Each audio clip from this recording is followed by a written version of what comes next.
Ce que notre voyage en Écosse nous aura appris, c'est que la quête de Poudlard se mérite plus qu'aucune autre quête, peut-être dans l'univers du monde magique. Poudlard ne s'offre pas à quiconque si facilement, et encore plus à des personnes comme nous, condamnées à notre simple condition de moldus. L'exploration dans laquelle nous nous sommes lancés à travers ce voyage aux frontières du réel et du monde magique allait nous réserver autant de surprises que d'émotions. Vous le savez, le genre d'émotion qui prend aux tripes, qui vous arrête dans votre élan, vous faisant ainsi savourer chaque seconde, comme si c'était des années de joie vous replongeant dans le passé, où chaque page des livres vous transportait dans un monde bien loin de la réalité. C'est ce que nous étions venus chercher en Écosse, nous l'avons trouvé. Après avoir débuté notre exploration de Poudlard par le célèbre viaduc et assisté au passage du Hogwarts Express, puis avoir découvert les contreforts du château et du domaine avec la cabane de Hagrid, notre quête a pris un chemin plus intense, plus sombre, avec la découverte des lieux qui ont servi à la fuite de Harry et Hermione dans les reliques de la mort, puis plus tard de la sinistre caverne de Voldemort.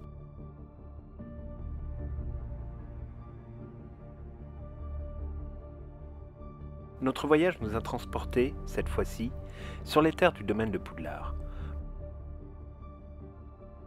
Poudlard nous était évidemment bien encore invisible, mais si proche pourtant.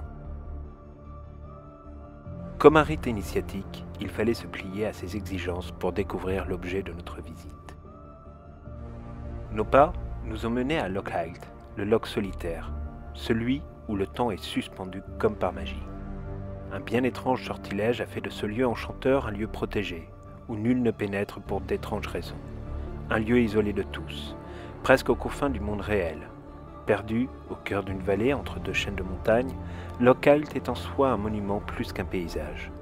Un monument sur lequel nous sommes autorisés à poser les yeux, à vivre la magie de ce lieu, où le soleil côtoie les eaux paisibles du loch, et où le vent murmure à nos oreilles d'étranges et belles incantations. Encore une fois, nous ne vivons pas dans un songe, mais dans un espace où le temps n'est pas le même. Au détour de plusieurs virages, le miracle se produit.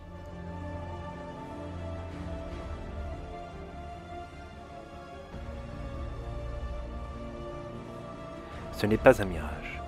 Au milieu de la bruyère et de la lande étrangement paisible où même les oiseaux n'osent pas s'aventurer, une île se dresse, fière, belle, dominant ainsi presque tout le loch, comme si elle avait déjà trouvé sa place bien des siècles avant que l'histoire du monde magique ne la rattrape.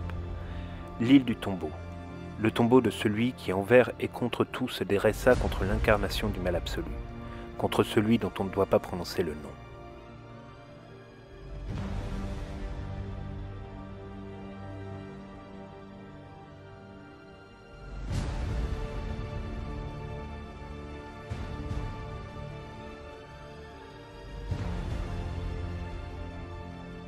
Cette île, tant vue dans les films et imaginée dans les livres, se dresse fièrement comme celui qui y repose pour l'éternité. La magie des lieux nous submerge. Le temps s'arrête.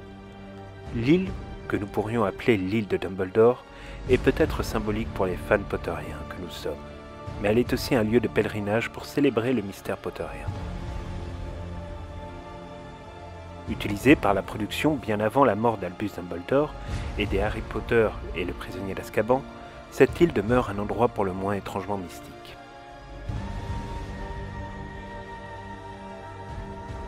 Peut-être est-ce la représentation que nous nous en faisons.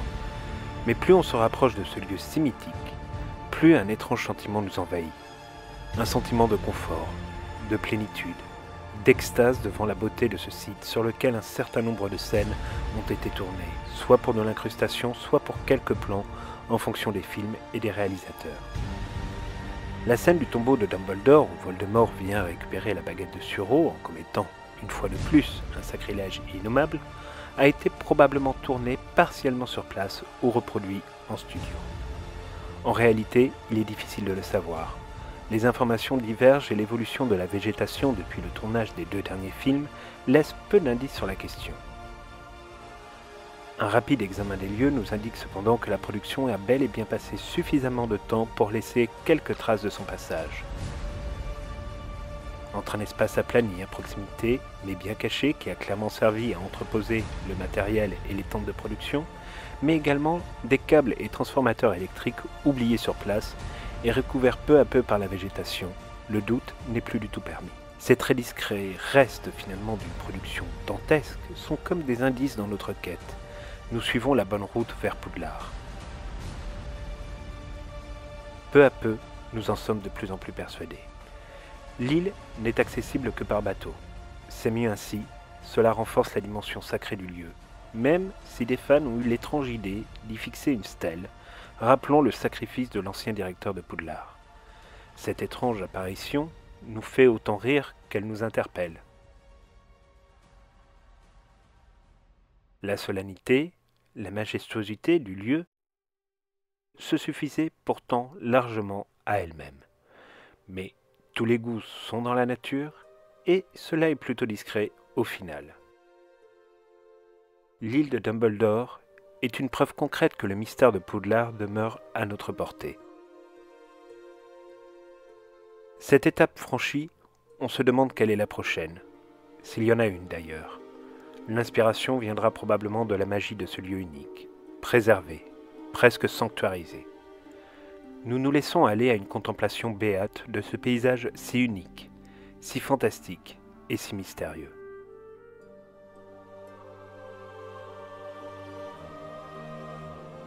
Au loin, des bruits sourds se font entendre, se rapprochant de plus en plus, comme si la magie s'adressait à nous.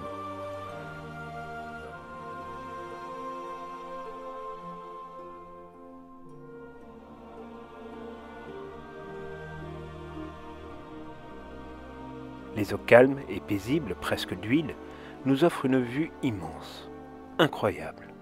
L'apparition d'un miroir sous nos yeux, comme seule la nature en est capable, faisant fi du vent qui continue pourtant à murmurer à nos oreilles.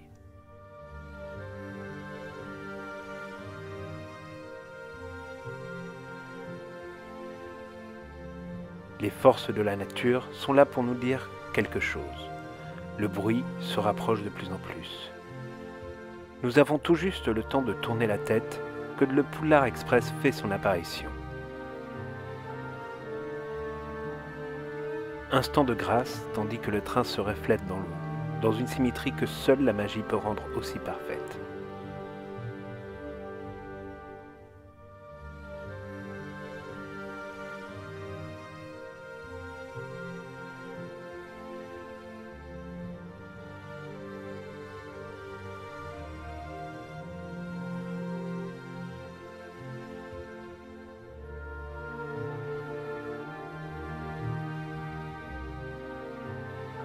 Le Poudlard Express nous montre le chemin, nous montre la voie de nos futurs pas.